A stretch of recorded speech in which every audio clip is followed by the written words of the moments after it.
Hello friend, સ્વાગત છે તમારું મારી યુટ્યુબ ચેનલમાં। આજે આપણે ગાજરનો હલવો બનાવીશું, જે શિયાળામાં સ્પેશિયલ દરેકના ઘરમાં બનતો જ હોય છે। આજે આપણે ટ્રેડિશનલ રીતે ગાજરનો હલવો બનાવીશું। જેને નહીં આવડતું હોય એ પણ એકદમ સરળતાથી આ હલવો બનાવી શકે છે। તો ચાલો ફ્રેન્ડ, જોઈ લઈએ ગાજરનો હલવો કેવી રીતે બનાવવો। તો એના માટે મેં અહીંયા 2 કિલો જેટલા ફ્રેશ ગાજર લીધા છે અને ગાજરની પસંદગી એવી જ કરવાની કે આ રીતે લાલ હોય। લાલ ગાજરમાં ગળાશનું પ્રમાણ વધારે હોય છે, જેના કારણે આપણે ખાંડનો ઉપયોગ એકદમ ઓછો કરવાનો રહેશે। તો હવે આપણે ગાજરને ધોઈને લીધા છે, એટલે ઉપરની આ રીતે પીલરની મદદથી છાલ ઉતારી લેવાની છે। તો ગાજરને પહેલા ધોઈ જ લેવાના, એટલે એમાં માટીનો ભાગ હોય તે બધો જ જતો રહે અને આ રીતે તેની છાલ ઉતારી લેવાની।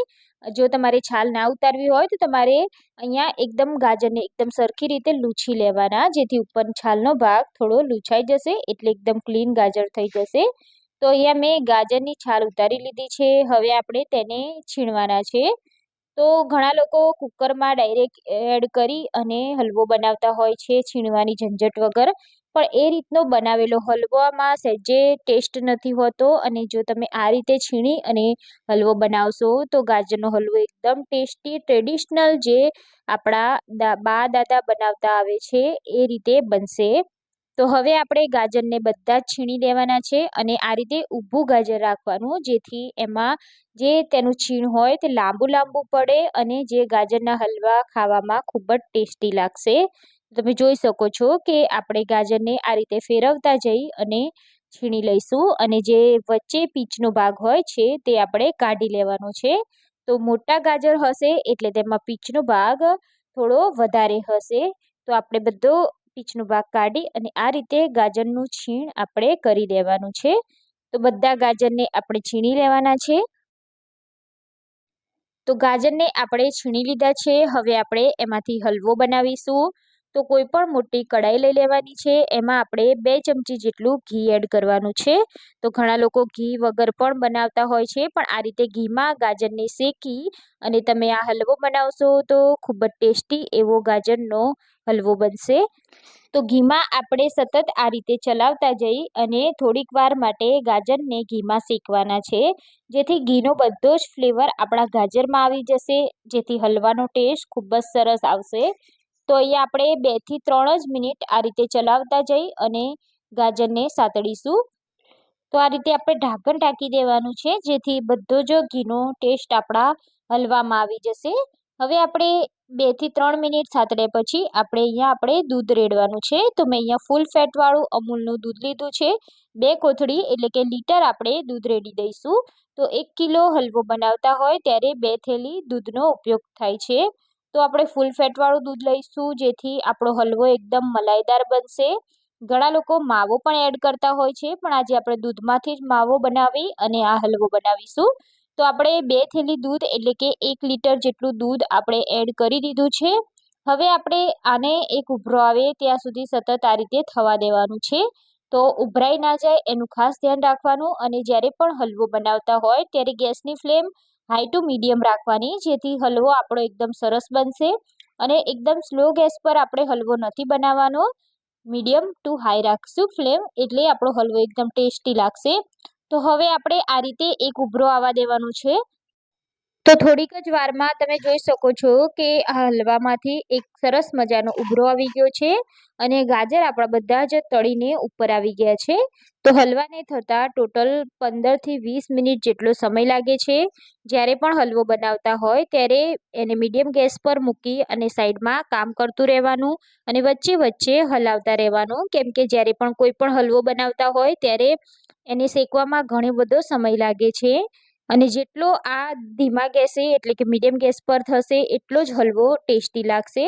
તો થોડીક વાર મેં ઢાંકણ ઢાંકી અને હલવાને થવા દીધો હતો। તો તમે જોઈ શકો છો કે હલવો આપણો કટ થઈ ગયો છે અને એમાં જે દૂધનો ભાગ હતો એ બધો જ અડધો થઈ ગયો છે। હજી પણ આપણે આમાંથી દૂધ બધું જ બાળી દેવાનું છે। તો મીડિયમ ગેસ પર આપણે દૂધને બધું જ આ રીતે બાળી દઈશું અને સાઈડમાં કિનારી પર ચોટેલું આપણે આ રીતે નિતારતા જઈશું। તો હલવામાં આપણે માવો એડ નથી કરવાનો, માવાની જગ્યાએ મેં અહીંયા ફ્રેશ મલાઈ જે ઘરમાં દૂધમાં બનેલી ફ્રેશ મલાઈ લીધી છે. તો ટોટલ 2 ચમચી જેટલી મેં મલાઈ એડ કરી છે. તો મલાઈ એડ કરવાથી આ હલવાનું ટેક્સચર ખૂબ જ સરસ મલાઈદાર આવે છે. જો તમારે માવો એડ કરવો હોય તો તમે માવો પણ એડ કરી શકો છો. તો હવે આપણે મલાઈ એડ કર્યા પછી પણ એને સતત આ રીતે હલાવતા રહી અને દૂધ જ્યાં સુધી બળે નહીં ત્યાં સુધી આપણે તેને થવા દઈશું. તો હલવાને થતાં ટોટલ 15 થી 20 મિનિટ જેટલો સમય લાગે છે. તો હવે આપણે એમાં 1 ચમચી જેટલો ઇલાયચી પાવડર એડ કરી દઈશું અને ડ્રાયફ્રૂટ્સ એડ કરી દેવાના છે. તો મનપસંદ ડ્રાયફ્રૂટ્સ તમે અહીંયા એડ કરી શકો છો. મેં ખાલી અહીંયા કાજુ અને પિસ્તા એડ કર્યા છે. તમે બદામ પણ એડ કરી શકો છો, ખસખસ પણ એડ કરી શકો છો. તો દ્રાક્ષ હોય તો તમે દ્રાક્ષનો પણ ઉપયોગ કરી શકો છો. તો હવે આપણે હલવામાંથી દૂધ બળવા જ આવ્યું છે. હવે થોડીક જ વારમાં આમાંથી બધું જ દૂધ ગાયબ થઈ જશે. તો અહીંયા તમે જોઈ શકો છો કે દૂધ અહીંયા બધું જ બળી જ ગયું છે. હવે આપણે એમાં ખાંડ એડ કરવાની છે. તો ખાંડ હંમેશા લાસ્ટમાં એડ કરવાની. તો અહીંયા મેં ટોટલ 150 ગ્રામ જેટલી ખાંડ એડ કરી છે. તો હવે આપણે ખાંડ એડ કર્યા પછી સરસ રીતે મિક્સ કરી લેવાનું છે. અને ખાંડમાંથી પાણી છૂટે છે એટલે હજી પણ હલવો થોડો લિક્વિડી બની જશે. તો આપણે ફરીથી તેને આ રીતે થવા દેવાનું છે અને ચલાવતા રહીશું. અને એકદમ સરસ એવું બધું જ પાણી અને દૂધ બળી જાય ત્યાં સુધી તેને થવા દેવાનું છે. તો અહીંયા મારે હલવાને કૂક થતાં 20 મિનિટ જેટલો સમય લાગી ગયો છે. અને અહીંયા તમે જોઈ શકો છો કે બધું જ દૂધ બળી ગયું છે અને છેલ્લે આપણો હલવો કંઈક આ રીતે બનીને તૈયાર થયો છે. તો હલવામાં આપણે એકદમ ટેસ્ટી બનાવવા માટે હવે આપણે તેમાં ઘી એડ કરવાનું છે. તો આપણે સૌથી પહેલાં પણ ઘી એડ કર્યું હતું અને સૌથી લાસ્ટમાં આપણે 2 ચમચી જેટલું ઘી એડ કરીશું. જેથી હલવામાં ખૂબ જ સરસ એવો ઘીનો ટેસ્ટ આવશે. ઓપ્શનલ છે, જો તમને ઘી પસંદ ના હોય તો તમે સ્કીપ કરી શકો છો. પણ આ રીતે લાસ્ટમાં ઘી એડ કરશો તો હલવો ખાવામાં ખૂબ જ સરસ લાગશે. તો હવે આપણે મિક્સ કરી લઈશું.